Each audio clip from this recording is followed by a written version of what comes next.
Wir kommen zum letzten Vortrag dieses Nachmittags. Ich darf kurz einleiten, die Frau Dr. Christine Jakob. Sie hat in ihrer Ausbildung, wenn man das mal kurz überfliegt, eben Master in International Management, hier in der Schweiz, FHNW, dann ein PhD in Digital Health, kommen wir der Sache schon näher, in Cambridge, UK, und ist seit 2014, wenn ich es richtig weiß, Dozentin an der FHNW zu verschiedenen Thematiken, eben unter anderem zur Technologieakzeptanz im Gesundheitswesen. Das war, glaube ich, am Anfang auch mehr so dieses, ich weiß mit was wir auf der anderen Seite, ich sehe mich mal im Gesundheitswesen auf der anderen Seite tagtäglich zu kämpfen haben, auch uns selber sozusagen klar zu machen, wo stehen wir da.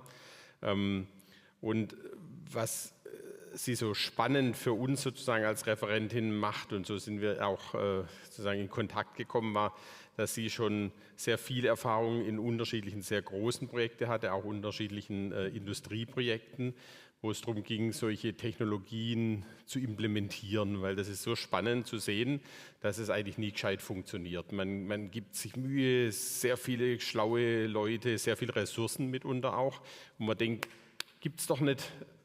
Warum fliegt es denn nicht? Ja? Und wir sind eben auch häufiger in so einem Kontakt, wo wir irgendwie denken, geht es total am Bedürfnis vorbei, ist es immer noch nicht gut genug?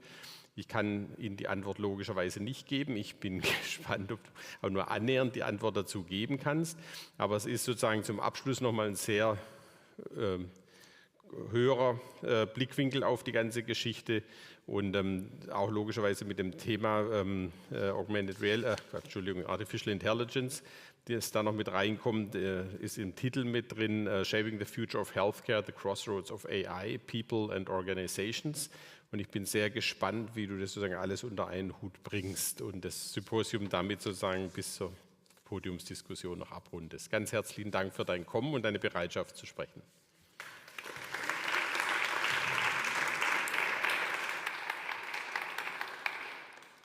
Thank you so much. I will be presenting in English, so forgive me. I usually understand German quite well, but when it comes to speaking, it's not that easy. A very quick background about how I came to that area. I worked in pharma at Roche and Novartis for years. In 2007, the first iPhone was out. A couple of years later, by 2010, 2011, we discovered the push notification baby. So we decided to do medication adherence, patient monitoring, you name it, we created the apps. The technology was there, we did the market research, we talked to the clinicians, the users, they were ready, they wanted it. We created the gadgets, no one was using them. So I started scratching my head. I was like, what's going on? The technology is ready, we know it's working. People told us they want the technology, but then it's not picking up. So what's wrong? And this is what the curiosity that started my PhD research back then, and now, 14 years fast forward, after hundreds of discussions with clinicians, patients, regulators, investors, developers, you name it, the idea became much more clearer now with the ecosystem that we have in healthcare and what we need to keep an eye on when we talk about adoption and implementation. In the last couple of years, though, there's a little shift that happened because there is a little app called ChatGPT that hit the market. And just raising your hands, who have tried ChatGPT before? Who's using it on a daily basis? Some people are weary of privacy, some are not very much. But what ChatGPT changed in people's mindsets, even though AI has been around for a while, for a long while actually, for anyone who works in technology, in the last couple of years, it became a consumer good. And that's a very different story. So even users and managers and leaders that were not very welcoming technology now woke up and they were like, we have to do something. We have to bring this thing because it's just going to take our job if we don't do it, right? So that's the shift that happened in the last 2 years.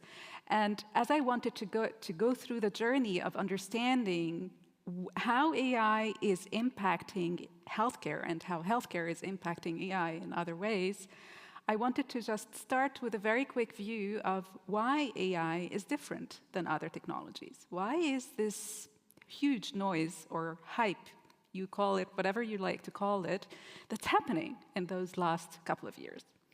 There are a few things that are different in AI compared to other technologies.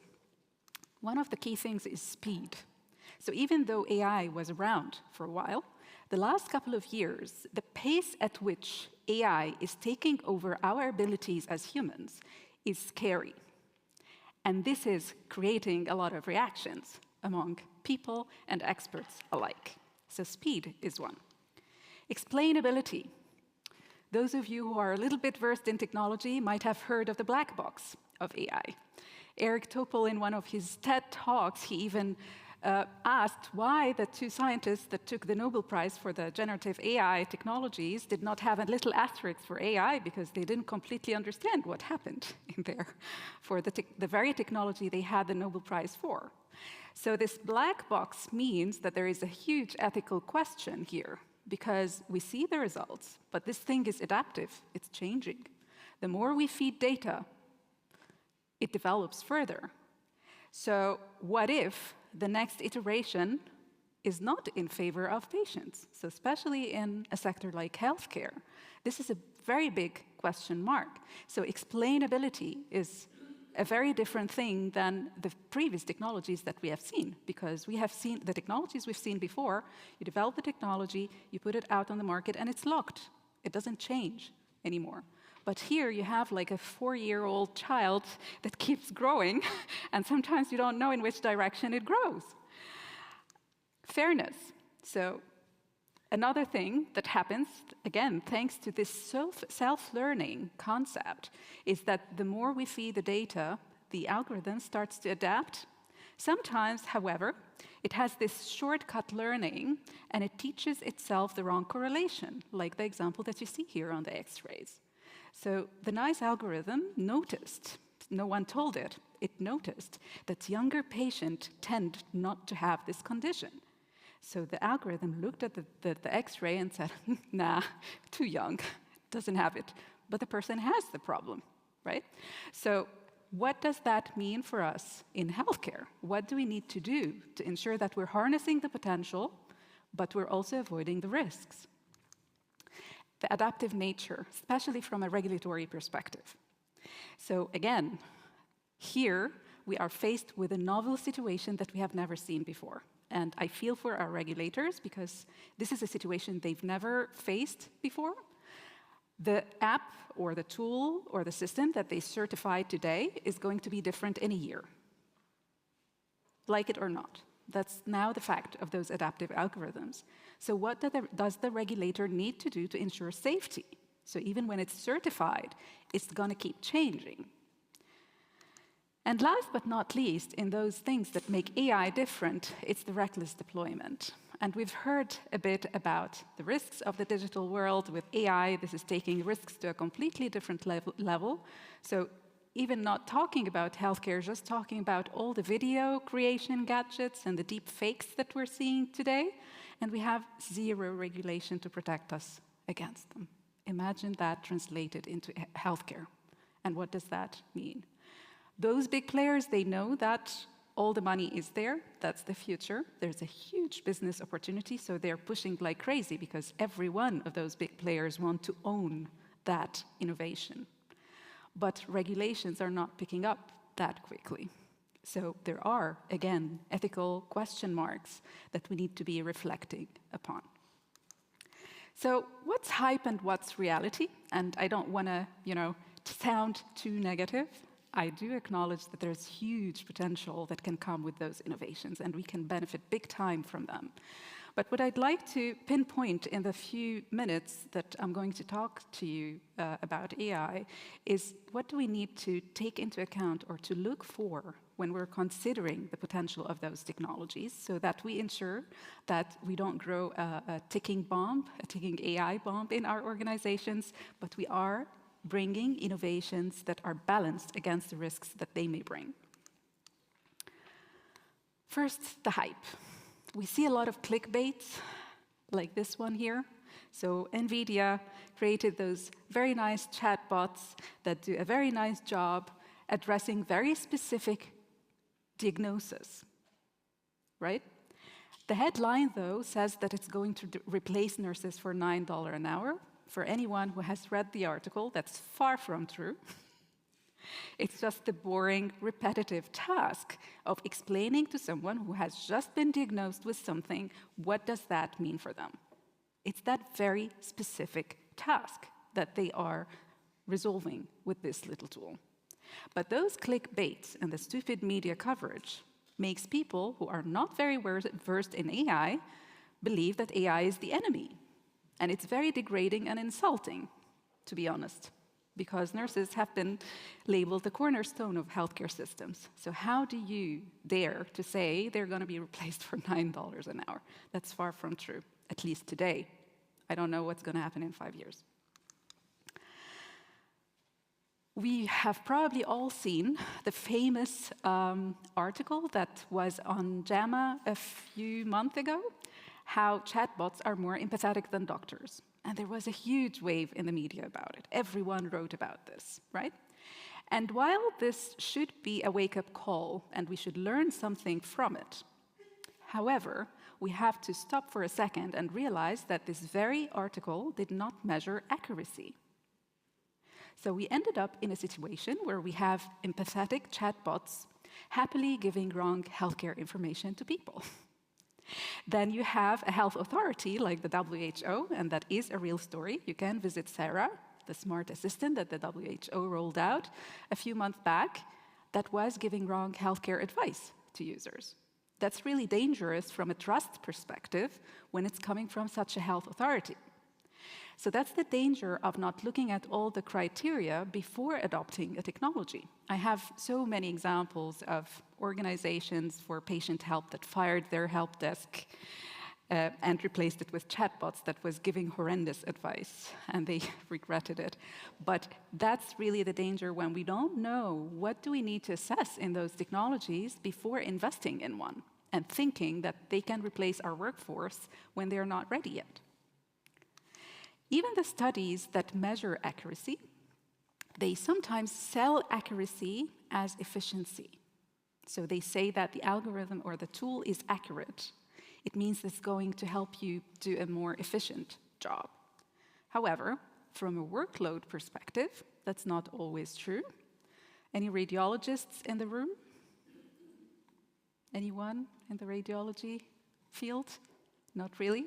That's probably one of the most mature area using AI, because they've started that a long time ago. Imaging is quite mature. Even if you look at the literature, you will find that AI in healthcare and imaging is far beyond the other specialties.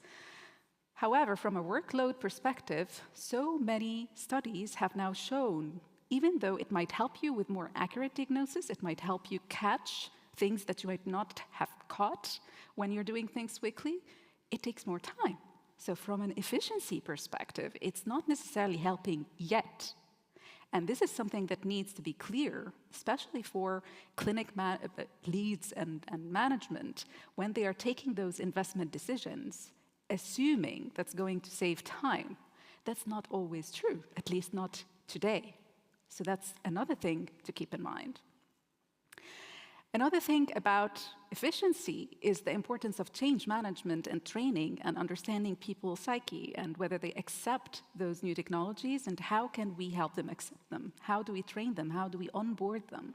Because it's not going to happen automatically. And sometimes this is often overlooked in those decisions. That needs time, it needs investment.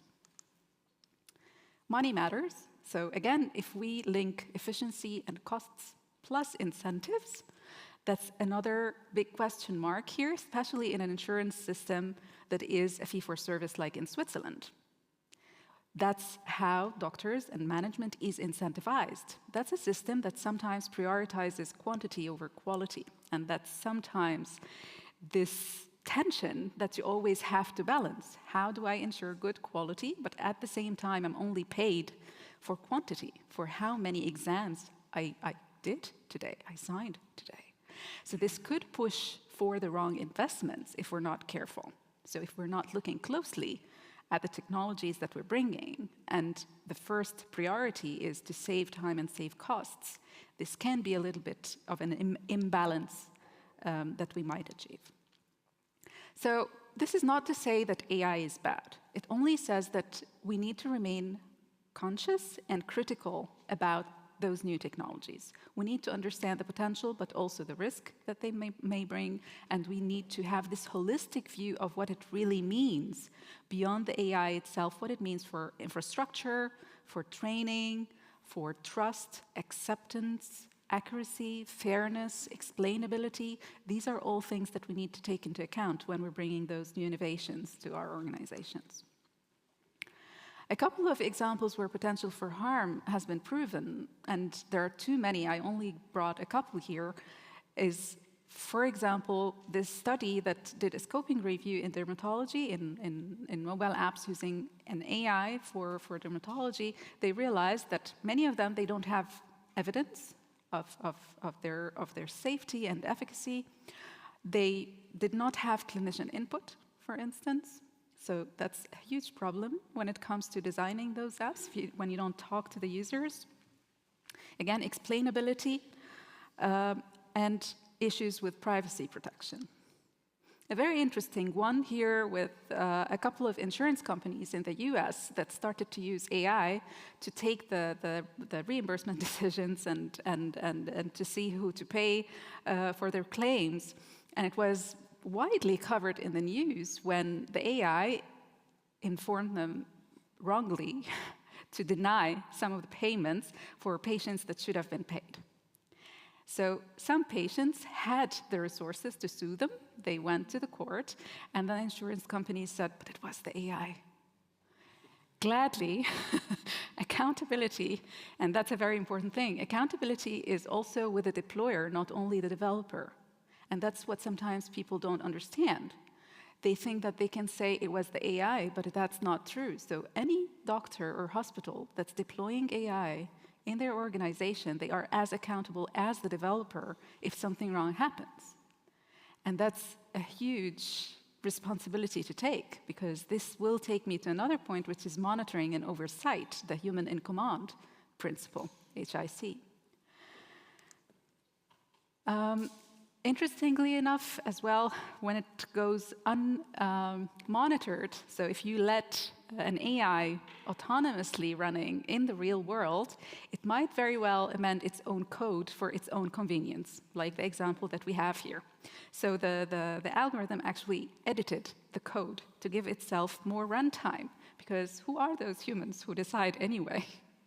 It can be a good laugh if it's in a lab environment and you realize that your little child is growing and decided to teach itself something. But if it's in a real-world scenario, it can be dangerous. So we need this monitoring all the time. You cannot just let those technologies run autonomously without this human oversight. A very important point, because we talked about regulations, we talked about certifications, we talked about how safe a certified tool is. However, I must say, and I'll keep repeating it, and we're working on a huge research project since 2 years, and we're expanding it with AI elements now, is that certification does not necessarily mean quality. The same way you look at doctors, whenever you go to a doctor, they are all licensed. They have the degree, but do you get the same quality from every doctor you go to? They have different levels of experiences, different levels of care, different levels of so many things, right? And the same applies to those apps. They're not all equal, and they're not necessarily all of high quality or of high impact. So if you look at the FDA certifications, they don't even cover all the tools. CE marks, they look at safety. They want to make sure it doesn't kill us, but they don't even measure efficacy. So it's not a promise that it's going to actually do what you want it to do in practice. A study that was only published a few days ago, actually, that looked into the FDA-approved AI tools, found that nearly half of them were not clinically validated.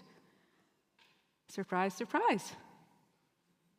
So the certification is not a guarantee that this is going to work and is going to scale up. So here the majority of them used synthetic data. So it wasn't validated in a real clinical environment. The DIGA in Germany is also another proof that reimbursement, even universal reimbursement, like in the DIGA, it's not a silver bullet. It doesn't mean that it's going to scale, because the way they are evaluated is mostly looking into technical safety. And here, with the statistics, as you can see, from a patient perspective, patients mostly did not find an added value in those DIGAs. Doctors, they are struggling with implementation, with training, with resources, with reimbursement in the background. So these are things that are dictating the adoption of those new technologies, and they go beyond certification and reimbursement. So the conclusion that I want to remind you of here is that even though those certifications and this regulatory oversight is necessary as a first step, it's not always sufficient for you to decide that one innovation or one technology is really going to scale up and be implemented successfully in your organization. So we need to look beyond the quality of the technology, of isolated technologies, and really think about what does it mean in the big context? What does it mean when we start implementing those tools? What does it mean in a real clinical environment, in a real world environment? The QR code takes you to one of our research projects. If you're interested, we've been looking at this for the last 2 years. And that was the first step. We looked into patient-facing technologies and what are the things that we need to look at when assessing those technologies. So in that framework that you can see, and there's also an online tool that you can try, it can help decision makers go step by step. What do I need to assess in a technology to make sure that it's really going to work in my clinic or in my hospital? The first step is always the technology. That's the base, it's foundational. But you cannot stop there if you want something that scales up. You need to look into the organizational factors. You need to look into human factors, human behaviors. So I hope I'm not too long. I see that I've been doing quite well on time. I'm not always like this. Probably I'm tired. Is that we need to think leadership first. We're human. This is how we're different than machines. We need to prioritize strategy, people, and processes. This is what needs to be in the focus, because that's what we do best as humans. To summarize what I've bombarded you with in the last few minutes, this is what I call AI for impacts, and it goes beyond the assessment of a single technology. And I'm proud to have Professor Sabina Heus here with me, who's also part of this project. We're working now into expanding the project in the QR code in the last slide that I showed you to really have this holistic 360 degrees view of what do we need to look at in those technologies to ensure that they work. First, integration. How is it integrated in the healthcare environment? Is it interoperable? How does it impact the workflow? Do I need to change how my people work for it to fly? Monitoring, governance, and accountability. And here we have a lot of questions about post-market surveillance. The last EU Act, it's mentioning this now, but still, even if you talk to legal experts, they still don't know how it translates into reality. This is super important. Monitoring is also the responsibility of the people deploying the technology. So how does this translate into hospitals? Will we have new jobs that are just doing that? Will we have an expansion of existing roles? This must be considered by hospital management if we want this to work, because it cannot be a pet project. It cannot be an extra for someone who's working full-time on clinical tasks. It's a huge range of data that they need to check and monitor. Accountability, so ensuring that your people are informed, that they are accountable for the results, and that they are trained for this. Because if you talk about things like data drift, and then you give someone a tool and they have no idea about technology, they're a super clinician, but they don't know technology, you haven't trained them, how can you give them this responsibility? That's a very important task for management, training people to ensure that they are doing this job. properly. The performance quality metrics, these are things like accuracy, reliability, robustness. So looking at all the things that many checklists actually now address. How does the model translate in real life when it's fed with real data after the study has been concluded, after the certification has been concluded? Does it have any bias? So fairness, how does it deal with people that belong to minority groups, let it be their gender, color, background, socio-technical, socio-economic factors, you name it. Acceptability, trust, and training, that's the human factor that we tend to overlook and not invest in sometimes.